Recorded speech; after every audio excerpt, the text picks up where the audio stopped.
Big Brother, mainstream media, government cover-ups. You want answers? Well, so does he. He's Alex Jones on the GCN Radio Network. And now, live from Austin, Texas, Alex Jones. Well, we're into the third hour here today. It's 1 o'clock Central Standard Time. I'm Alex Jones, your host, and John McAfee, of course, the most famous antivirus maker out there, and the company is still one of the top companies out there that bears his name. He's an inventor, a journalist, a really interesting fella. And, of course, the website is whoismcafee.com. And he joins us here. We're going to come back in the next segment and really get into all the things he wants to cover. But he was here about an hour before it came out, and he said, yeah, I just talked to NBC, and they're going to be, talking about how the feds tried to hire him to come try to fix healthcare. So I guess they are all hands on deck trying to hire all the tech gurus to fix stuff. We're going to talk about that coming up in the next segment. But, John, it is great to meet you in person, buddy. Well, it's great to meet you, Alex. I've talked to you on the phone so many times, I felt like I knew you anyway. Well, it's good to have you here. What do you think of Austin so far? I like Austin. Very nice town. It's small enough to be enjoyable and not too crowded, and yet large enough to have coffee shops. Well, it used to be a lot smaller, like 100,000 people. Now it's over 1 million, but it is spread out. But right. I hear you have a water problem. We do. We're running out of water. Well, until it flooded last week. I mean, every decade or so there's a drought, but next we're going to have the dams about to break. So, all right. Well, that's preferable, I think.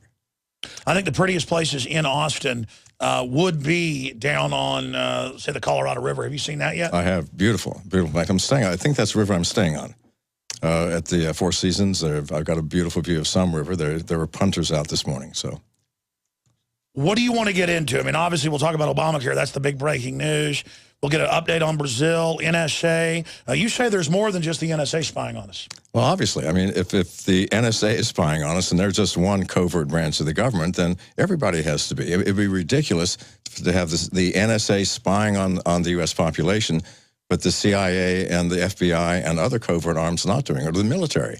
So you know for a fact that we're being spied on by everyone. You know, Edward Snowden just blew the whistle on one aspect, and so we're focused on that. And the other branches are probably going, oh, please don't let them focus on us. Well, that's right. I mean, there's 15 big intelligence agencies, but it gets worse than that because it came out the DEA is hooked into the NSA, tracking everybody. I mean, so they're listening to you talk about a pot plant you've got growing in your backyard. Well, I don't smoke pot, but... No, but I meant the public out there, sure. Of course, right. So all the agencies cooperate to a certain extent. I mean, they're jealous of each other and they keep guarded secrets, but you can be guaranteed that something of interest to one agency may be of interest to another. And so there's nothing that we do that isn't known now. I mean, that has to be the case. I also want to talk about your product when it comes out because, I mean, you're already one of the most famous computer-type inventors out there. I tell you, this will be revolutionary if it's not just an off-site proxy you go through, because we know they tap the backbone before it even gets there. They've bragged about that. If it's a device in front of your computer, I don't know why I didn't think of that. I guess I'm not John McAfee. Well, you know, it's a very simple concept. People think that it's going to be difficult to implement, but it's not. It's a very simple idea. It's just you step outside the box and say, okay, everyone's trying to fix the internet. Well, it's too big. It's been here too long. There are too many pieces. I said, well, it can't be fixed. Why don't we just create another internet, sort of a sub-part of the real internet, and as it grows, perhaps that will be the new internet. But it's very simple. The concept rests on the principle that if they do not know, if no one knows, even yourself, the ID of the person you're sending it to or receiving information from, then how can anybody watch that information? And if the information itself is encrypted, then even if it is intercepted, it means nothing. And my encryption technique has not been vetted by the NSA, or they were not involved in the development of it. So like every other technique is, so they can't look at it, nor can any other agency. Wow, John McAfee's our guest in studio. I'm your host, Alex Jones. And when we come back, we're going to dive into an in-depth interview. I'm going to ask him about human potential, where he thinks things are going, transhumanism, Ray Kurzweil. I've got a bunch of my questions. We're going to cover his points first. As I asked him before we went live, what do you want to cover? I've got a list of 4 things. It's all coming up live, uncensored, straight ahead. Well, John McAfee is our guest. He's come to Austin to visit with us. And this morning he did an interview with CNBC, and it's GOP asked for tech founder, ex-fugitive McAfee, to diagnose Obamacare. And that fits in with the Politico article, Tech Surge to Repair Obamacare Websites. They're saying it's like the Manhattan Project as they panic to try to fix it. Now, of course, John McAfee is an extremely famous computer programmer, engineer, worked for all sorts of big corporations, NASA, you name it. He developed McAfee, which is still the dominant antivirus system out there.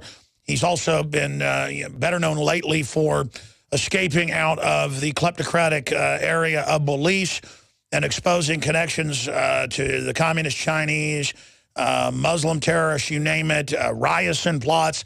And when he broke this on our show, I said, man, that is hard to believe. But I still had him on and said it may be true. But then it all later came out in the news months and months later. So he is definitely a blessed, charmed man to have been able to make it out of there into Guatemala and then back to the good old U.S. of A. And we're going to talk about his view on the world and so many issues, the NSA, you name it. But first, sir, let's get into Obamacare. Wow. So you've been contacted by the government to try to come in and fix it. What did you tell them, and why did you refuse? Well, I was contacted by the House Committee on Energy and Commerce. They're the ones that oversee the Obamacare package. And if I would come out and basically oversee some of the changes and give them input on what needed to be done. I said, sure. Then they added, but we can't pay your expenses or anything. The government is shut down. And I'm thinking, well, you pay $600 million to a completely inoperable agency to build this system. And I said, okay, well, I'll pay my own way. And they said, okay. And then they came back and said, well, we can't even get the committee members all together because, again, the chaos of the shutdown. Can we do it on the phone? And at that point, I go, okay, I'm out of here. They expect me to give them advice on a system that requires showing them charts and graphs and how this thing is put together and what's wrong with it, and they want to do it over the phone. They're not serious. They just want to say, we contacted McAfee, he gave us some advice, and we're going to implement it, which is utter nonsense. They're not. My advice would be, throw it away and start over. You cannot fix the system that's there. It is impossible. The way it is architected, any good programmer will tell you, it's just not going to work. And they can pour money into it, another $50 million, another $100 million. It will never work the way that it is. It needs to be redone. A friend of mine, Mike Adams, who's a successful computer programmer, he said the same thing 2.5 weeks ago. He said several things. He said, it looks like basically chimpanzees were in there tied up to keyboards writing this. It's gibberish. It's not even bad code. Yes. That came out today. Yes. And he said that the government always throws more money at something that doesn't work when you need to scrap it. But he said that's what all the top programmers are saying. That is what you, John McAfee, as a well-known top programmer, are saying. But clearly the Commerce Committee knows that too. So what do you think the real reason is? Mike and others are saying, now it's actually coming out that it's really an NSA front, and they're just getting data for who doesn't have insurance to find them, and it's totally cold-blooded. Might be, because it doesn't seem like they were serious in actually implementing a Medicare system. And you're right, the code. After the rollout, there were programmers that went on bulletin boards asking for help on programs that they had been working on for this system, all of them Indian. CGI has over 10,000 programmers in the country of India, and they're doing very basic programming in a language that only runs on the front end, that is your computer. So when you log on to Obamacare, the programs are downloaded to your computer and run, and then ship the data back. It's a very cheap and easy way of doing it. And that's fine if you have 10 or 20 users, but if you have millions, it just isn't going to work. And that's why the architecture can't support it. But to have a company whose employees are asking for help from the general public on fixing their problems is absurd. If you go through the code, there are fundamental misspellings in there. This shouldn't be happening. This should be a professional company. And that company, CGI, that worked for the government of Canada about 7 years ago, was fired because of incompetence and not delivering what they had wanted. So why did we choose a Canadian company when there are plenty of American companies that are very technically competent in this area? I have no idea. Well, that's another issue. Consumer Reports is now saying don't go to the website because you can basically have your identity stolen on it. Absolutely. Absolutely. And it's not just the website. You don't even know that if it's a legitimate website, because there are so many examiners that can have their own websites. And sorry, that's my telephone here. Hey, it kind of sounds cool. It's like Star Trek. Let me turn the sucker off. So there are so many examiner sites that anybody can put together, and the sites can be made by hackers. They can steal your identity. They can ask for your social security number, and the following day your bank account's going to be empty. And this is going to cost consumers, in terms of lost income and identity theft, more than the entire Obamacare package cost to implement. Unbelievable. And Obama came out today. I forget the exact quote. Let me look at drudgereport.com and find it. He came out and called it a good deal and that it's exceeding expectations. Well, I mean, I don't know whose expectations those would be. Does that win the BS award of all time? Well, I think so, or unless your expectations are dramatically lower than any sane person would want to have. So really, that makes no sense. What would the expectations be if, in fact, when it rolled out, you couldn't log on, you couldn't get support, there was no security, and it was crashing every 3 minutes? So what expectations could you possibly have that it met? I have no clue. That is definitely bullshit. And again, John McAfee's our guest in studio. Going back here then to understand this, the Republican committee chair calls you up and says, help us fix it. And then they want you to just tell them over the phone how to fix something that's like many times more complex than landing probably the Mars rover on the moon. Something this complex with all these different hundreds of millions of people that are supposed to use it, with all these interfaces and all these exchanges. And nobody's ever made something like this work before, from what I've been told. Right. And then they want you over the phone to tell them how to do it. Right. What did you say to them? Well, first of all, it wasn't the committee chairman. It was the lawyer for the committee, a guy named Sean Hayes, who contacted me. And he was very flattering. He said, I'm sure this won't be a heavy lift for you with a man of your expertise and all of this. And I said, well, okay. And then he said, but I can't pay your expenses. And I go, well, okay. I mean, I'm a good American. You need help, I'll help. Then when it got down to, we can't get the committee members all together, can you do this over the phone? I realized they're not even serious. I never even responded. This was an email, this last one. They wanted you as a PR name. As a PR name. Say, we contacted John McAfee, and he's given us great advice, and don't worry, everything's going to be fine. But it's not. And so I don't want to be involved in it. Did you give him the advice you gave our listeners, scrap it? Well, they know that. I've been saying that in the press for a week now. So, yeah, they have to scrap it, and they're not going to listen to that. Or at least scrap the front end. I mean, without... Well, how do you have a website based on a law? It's got to follow this cockamamie law. Well, that's the other problem here. Technology within the government. There are 6,000 pages of regulations for how you develop technological programs. And it takes years to write those regulations. Technology is an area where every year you throw your cell phone away because it's out of date and you get a new one with new features. Technology is advancing rapidly. The regulations are years old. How on earth can you develop a high-tech program using regulations that take 3 years to write? That's the fundamental problem. It has to be simplified. Throw the regulations out. Trust the people that you're contracting with. Get American customers, get American companies to produce the thing, and let's get real here. Well, there are laws that most of our tech that's government funded should come from the U.S., but they religiously ignore it because of globalism. They want to deindustrialize this country so they can pick the winners and losers.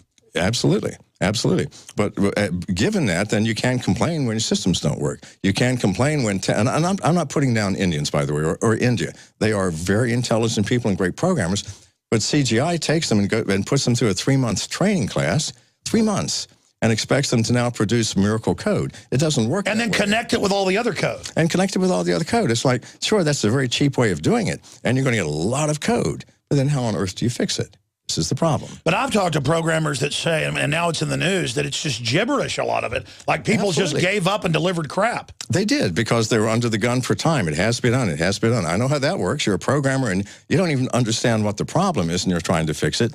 And your boss says, get it done by Friday.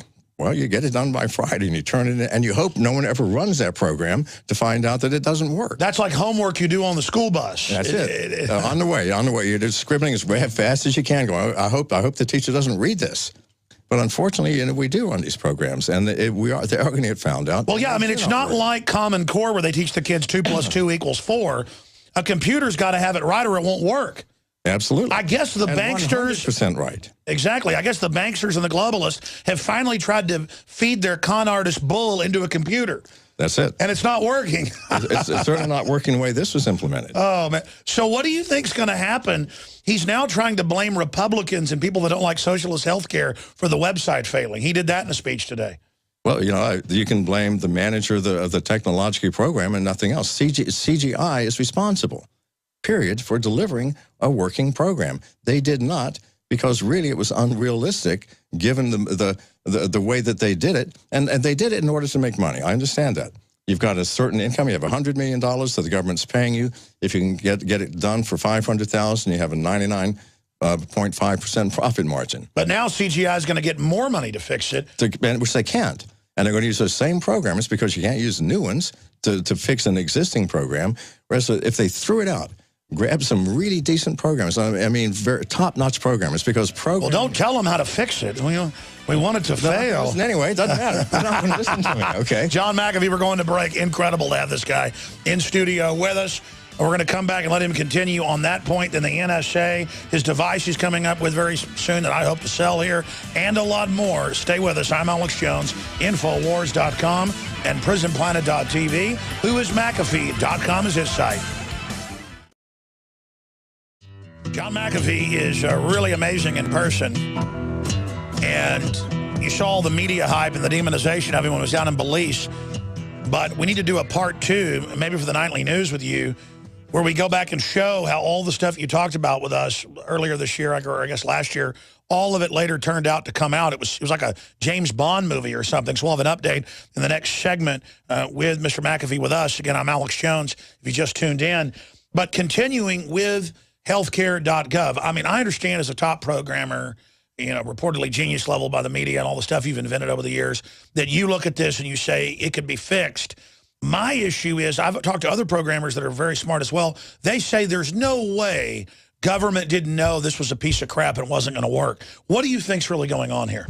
Well, I mean, obviously, I mean, any sane person is going to test what they have developed at least one time, and usually you test it for many, many months. And if the government has any interest in this program, then they had to have people monitoring the development. So, of course, they knew it wasn't going to work, or they didn't bother to test it at all. This is the bizarre truth of the issue. So I don't know what's going on. I do know that what happened is unthinkable if it were being managed by a true technological manager. They would not let this happen. You build the program, you design it, you go through an alpha test period for a few months, which is, you know, you have a few people logging in, then a beta test where you simulate massive amounts of input, and then you fix the problems and you roll it out. Clearly, they didn't go through any of that. This is not the normal way of developing software. I don't know what it is, but I've never seen it before. I keep going back over this because it's just the whole thing is so not Orwellian, more Twilight Zone, because Obama's up there saying it's a great deal and exceeding expectations and just bizarreness. It'd be like if my wife came home and I was in bed with 7 women and I got up and said, honey, I've never cheated on you, baby. I mean, it's just the level of BS. Mm-hmm.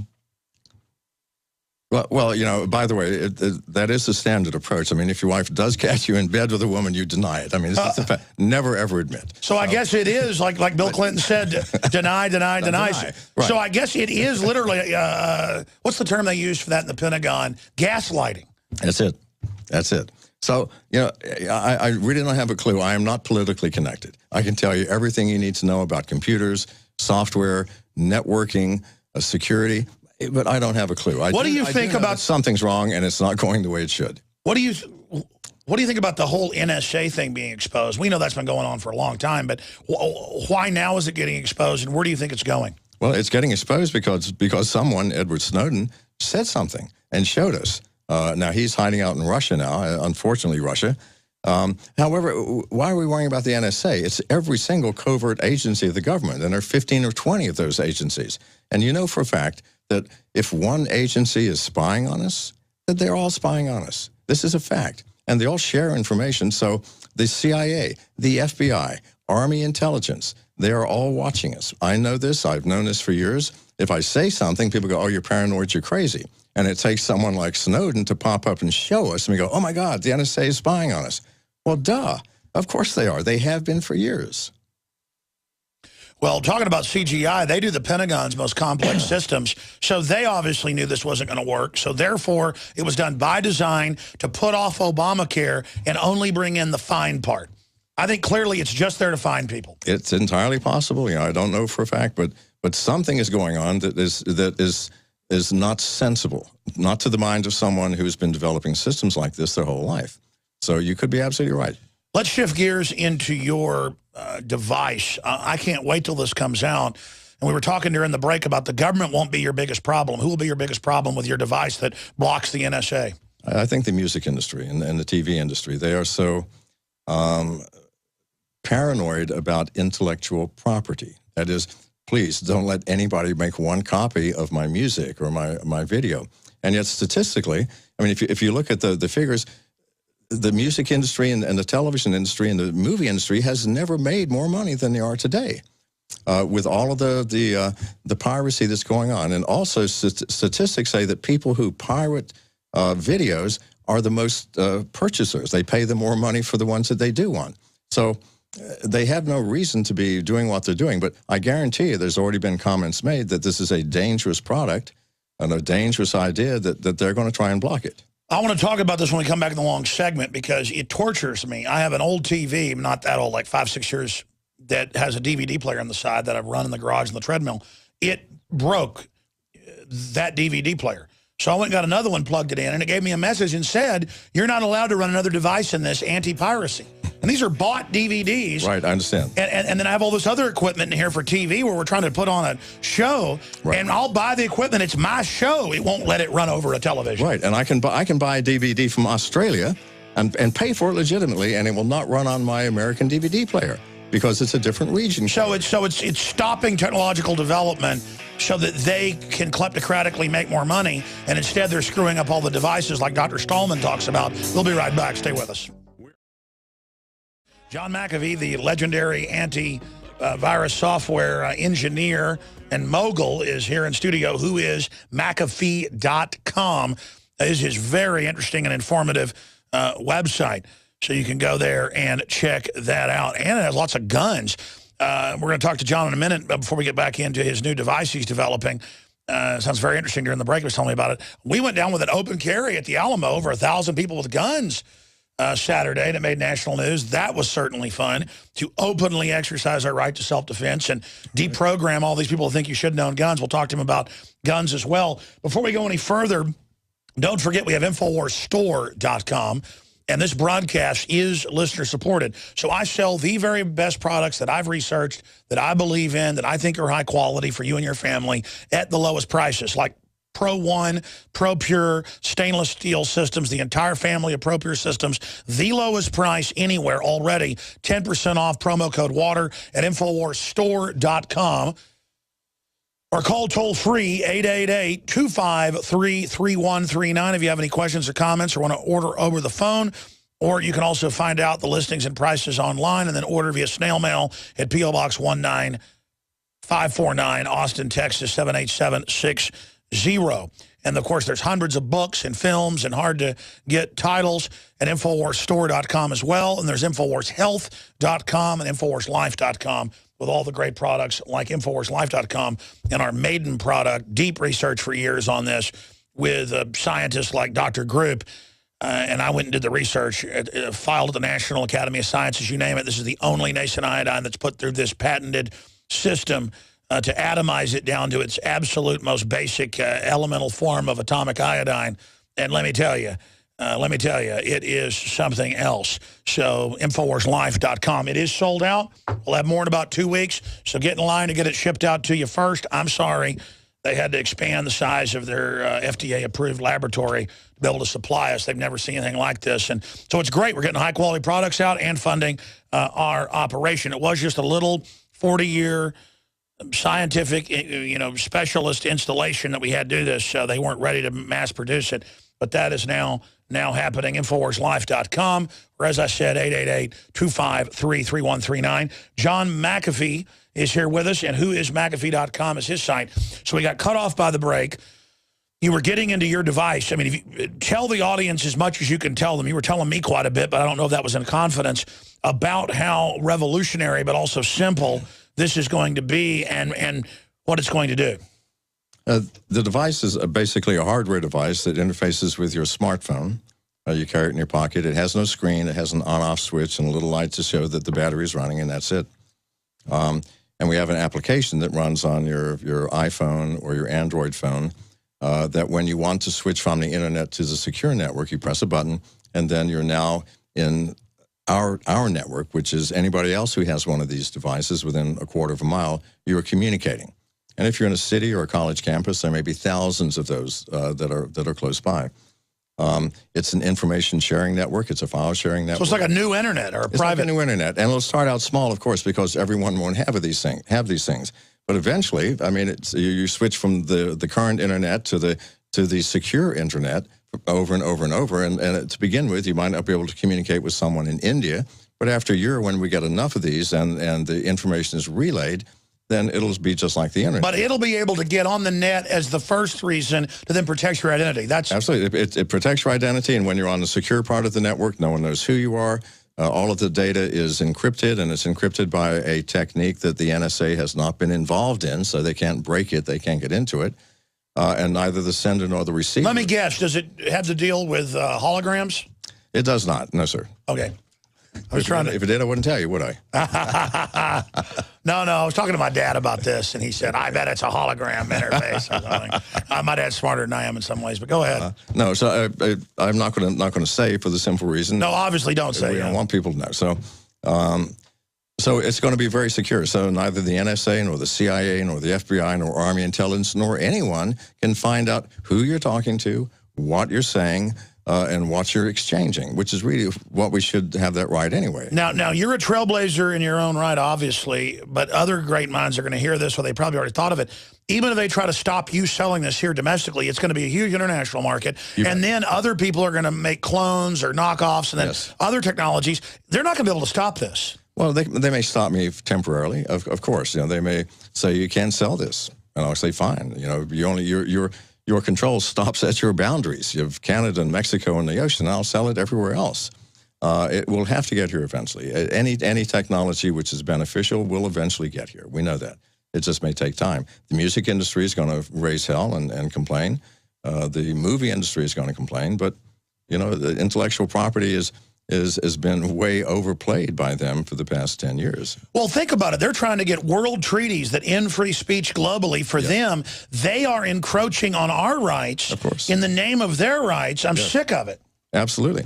And so they are shutting down operations that are valid, useful things for it's like shutting down telephones because criminals are using it to covertly rob banks or whatever. It's insane. We can't protect ourselves to the point that we can't even use technology. Well, folks used to hack with a telephone. I mean, do you ban using telephones? That's right. In fact, the first one to do so was a gentleman named Captain Crunch, who got these little whistles from the Captain, and he learned how to make tones on it for the old telephone so that he could make free long-distance calls. And that was the first telephone hacking. Well, we didn't shut down the phones because of that.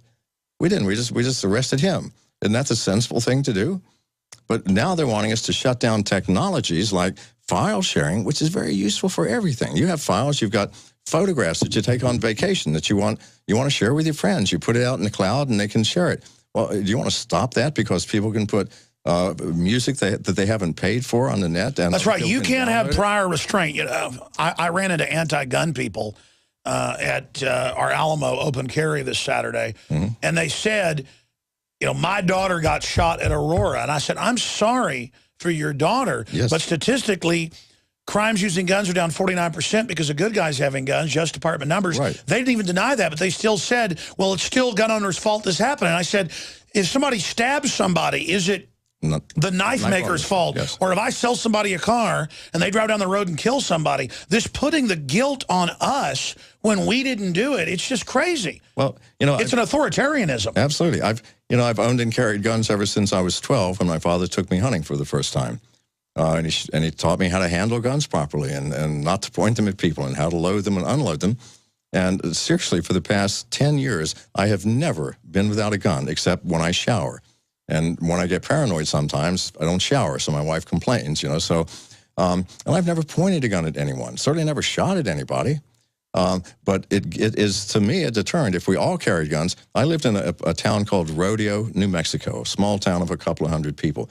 Everybody was armed there. Everybody. I love it. Well, they never had a problem. They never had a robbery in the grocery store. They never had anything. I mean, a criminal coming through town that, you know, pulls a gun out at a cafe, all the customers are going to pull a gun. The criminals are on record that they don't go to small towns and rural areas because they know. They know. And so what's wrong with that? And there's no violent crime there. We all carried guns, but I never saw a gun pulled and pointed. Well, you asked permission if you could, you know, like, hey, I'm bringing a gun. We're like, well, you better. Right, that's what they said. So don't try anything here, they said. We're all armed. Well, no, but I mean, for us, it's like having a pencil or a coffee cup. It's a tool. I sleep with mine. Now, I stopped sleeping with it in my hand for obvious reasons, okay? But I sleep. Oh, then it gets all lonely. Yeah, you know what? But nightmares and things like that, it's pretty scary. My current wife said, no more. It's not going to be in your hand anymore. And I said, if I lay it next to me here on the bed, that's okay. But I'm always with a gun. And why not? I mean, the criminals have guns. And, well, off record, you've had a lot of issues. I mean, they're obviously. Of course, and I, you know, I mean, for a month and a half, the Belizean government was actively trying to shoot me, and you know, why shouldn't I carry guns, and why shouldn't I be able to protect myself? Well, why are they allowed to have guns, but we aren't? Well, that's the problem, isn't it? And here's the thing: if you pass a law saying we can't have guns, I promise you, the criminals don't care. They're already breaking the law. Do you think they care if they're carrying an illegal weapon? That's so absurd. So we're not going to take it out of the hands of the people who are going to do damage with guns. We're taking it out of the hands of people who protect themselves from those people who are trying to do damage. So I don't know. And you know, I'm going to have my gun in my hand except when I'm sleeping, or in my pocket, or I've got one here now, obviously. You know, as long as I can, because it's my right. But I mean, it goes back to rural areas where you had grizzly bears, or the immigrants were fighting with the natives. I mean, it came down to you better have a gun on you, or you could get killed, or you would get killed. It's a fact of life. I mean, you know, the world is a dangerous place, especially outside of our comfort. Well, here's my issue: we're not worried about death threats around here and stuff, because somebody ever tries to come around here with something. I mean. Anybody wants to carry a gun in their briefcase or CHL, you name it, folks are packing around here. Right. And that's just the way it is, and it's peaceful, it's happy, and everybody's friendly. Right. If someone does come in here, I'll stand with you with my gun, all right? So. Well, we're ready right now. I mean, here you go. We're all ready to go.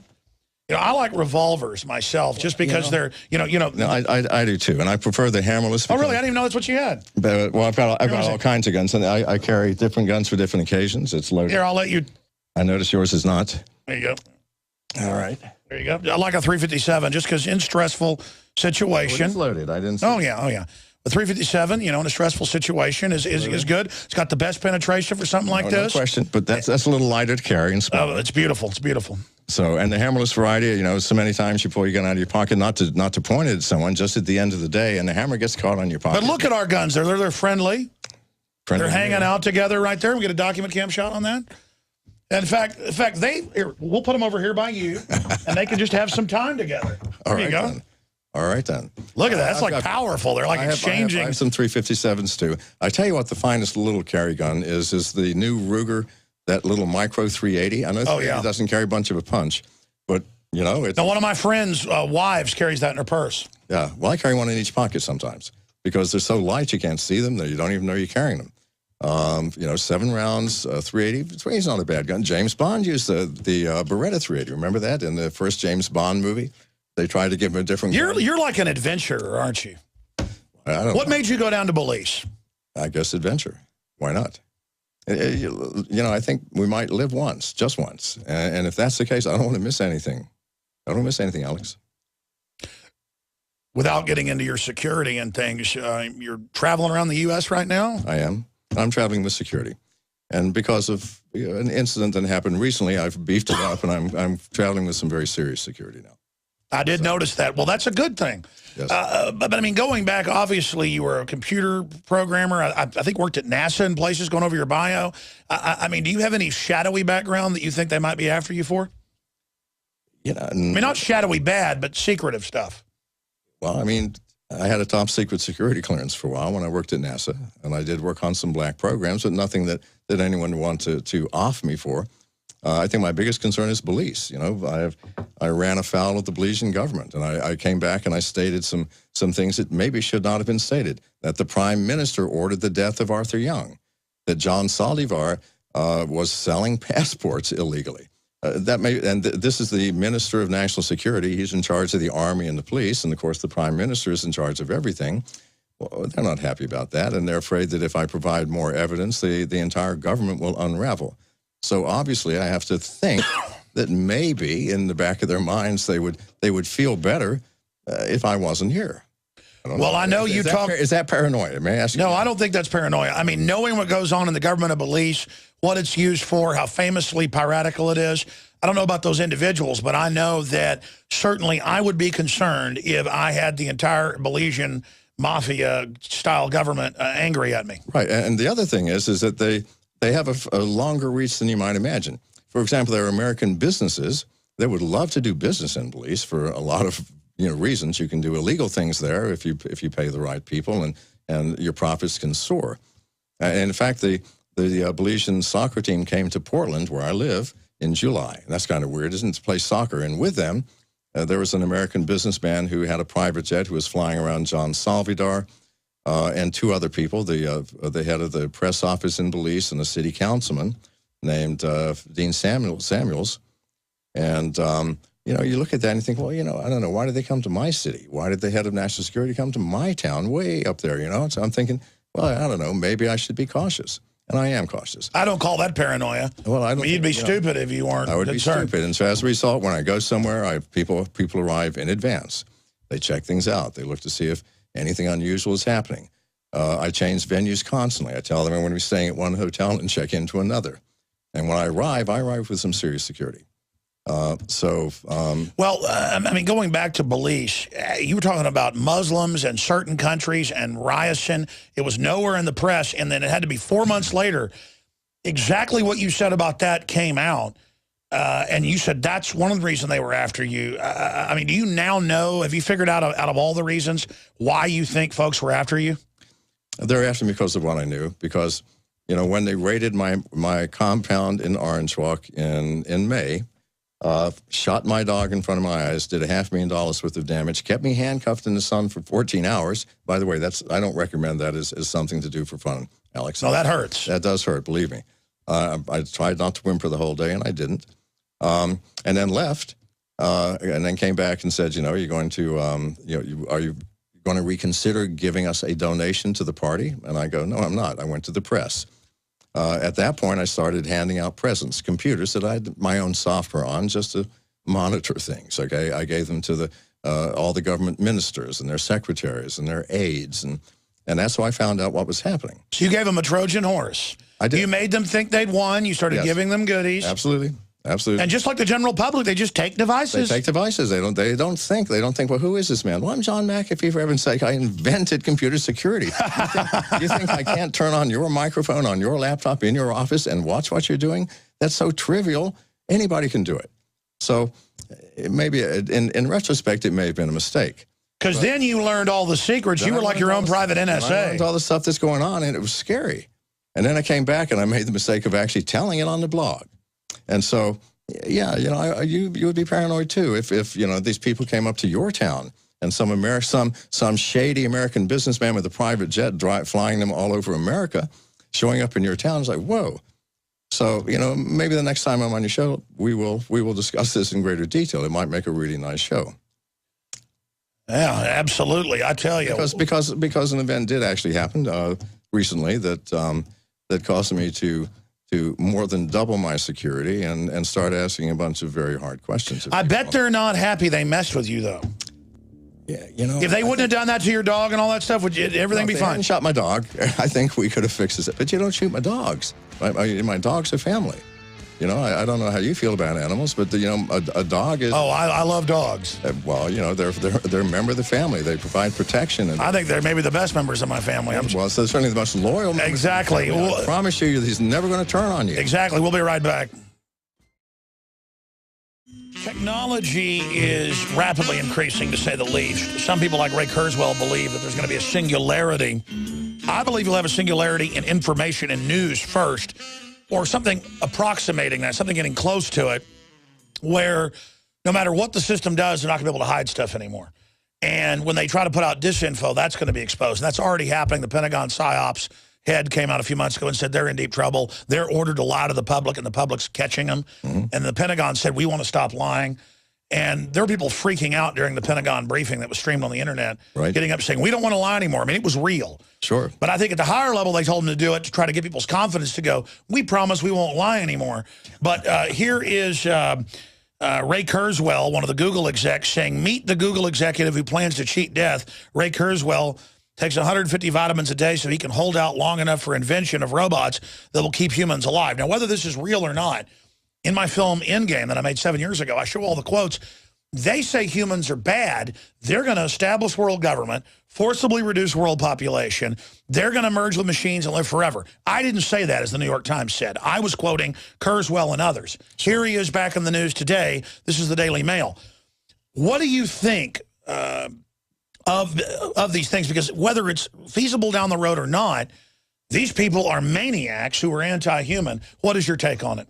Well, you know, in one respect, I admire Kurzweil because I do too. He developed some great music, or musical devices.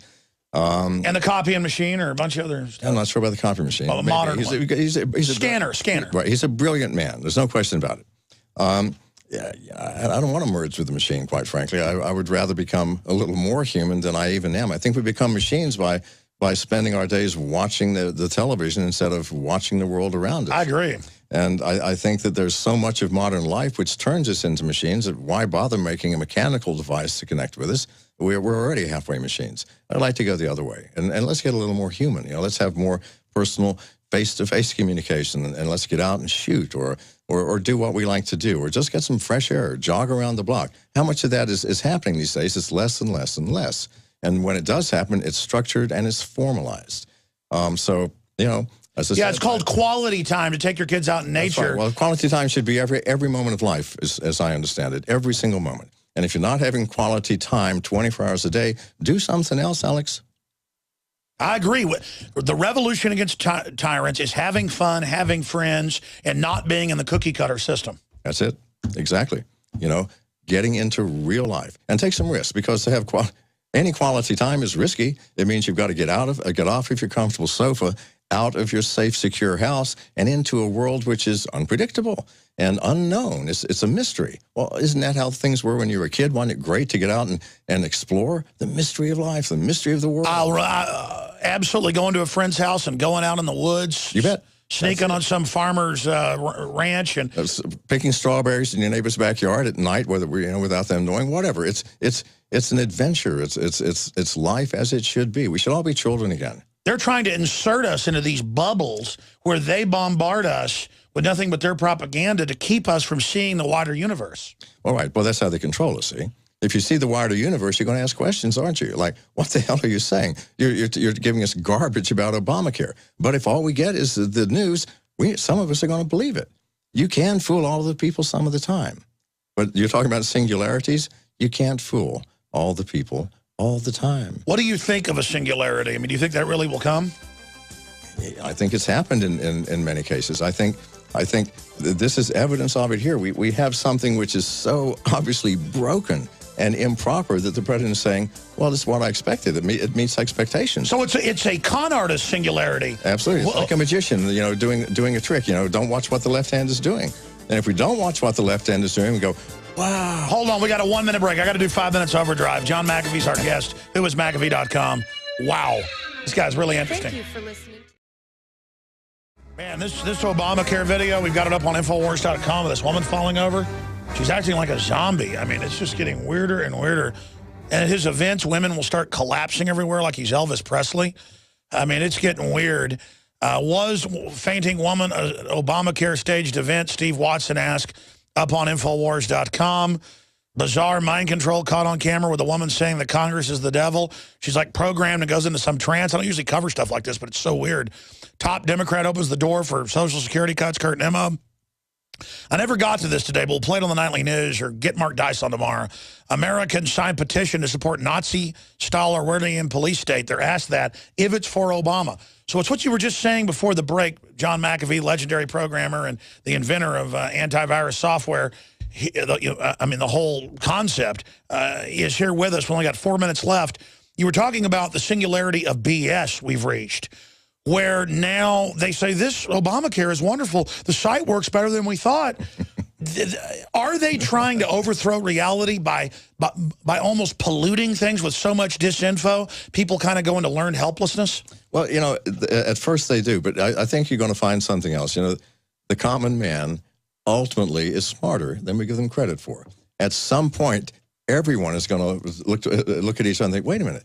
The emperor has no clothes. You know, it doesn't matter. Everybody says, "Oh yeah, he's dressed," and the child's going to say, "Look, the emperor's naked." The old story, and someone's going to say, "Wait a minute, he just said that this thing is perfect, it's just as expected," and the world is saying it's broken.